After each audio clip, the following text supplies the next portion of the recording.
అల్లూరు జిల్లా చింతూరు మండలంలో విజయవాడ విద్యుత్ సౌధ హైడల్ డైరెక్టర్ సృజయ్ కుమార్ పర్యటించారు. సీలేరు కాంప్లెక్స్లోని మంచ్కండ్, పొల్లూరు, డొంకరాయి, సీలేరు జల విద్యుత్ కేంద్రాలను సందర్శించారు. ఏపీ జెన్కో ప్రతిష్టాత్మకంగా నిర్మిస్తున్న 230 మెగావాట్ల 5-6 యూనిట్ల జల విద్యుత్ కేంద్రం పనులను పరిశీలించారు.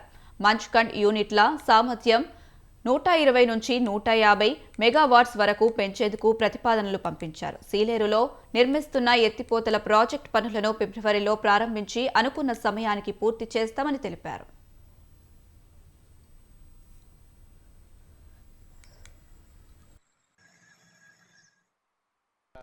రెండు యూనిట్లు కన్స్ట్రక్షన్ జరుగుతున్న విధానం ఎట్లా ఉంది, ఆ క్వాలిటీ ఎట్లా ఉంది, మెటీరియల్ ఎంత టైమ్లీ వస్తుందా లేదా, తర్వాత టైమ్లీ ప్రాజెక్ట్ వస్తుందా లేదా, అవన్నీ వివరాలు తెలుసుకొని మన ఉన్న ఆఫీసర్లందరికీ కూడా ఇన్స్ట్రక్షన్ ఇవ్వడం గురించి కానీ, లేకపోతే అందరితోటి సమన్వయం కుదిరించడానికి కానీ, ఇక్కడ వచ్చిన ఈపీసీ కాంట్రాక్టర్ కానీ, మన చీఫ్ ఇంజనీర్ వారి యొక్క బృందం కానీ, ప్రతి ఒక్కరూ కూడా ఇక్కడ జరుగుతున్న పనులు ఎలా ఉన్నాయి, సమయానుకూలంగా జరుగుతున్నాయా లేక ఏమైనా లేట్ అవ్వడం ఏమైనా జరుగుతుందా, వాటన్నిటిని కూడా మనము దీన్ని పరిశీలించి టైమ్లీ యూనిట్లు రావడం కోసమని పరిశీలించడానికై విద్యుత్ సౌధ నుంచి రావడం జరిగింది.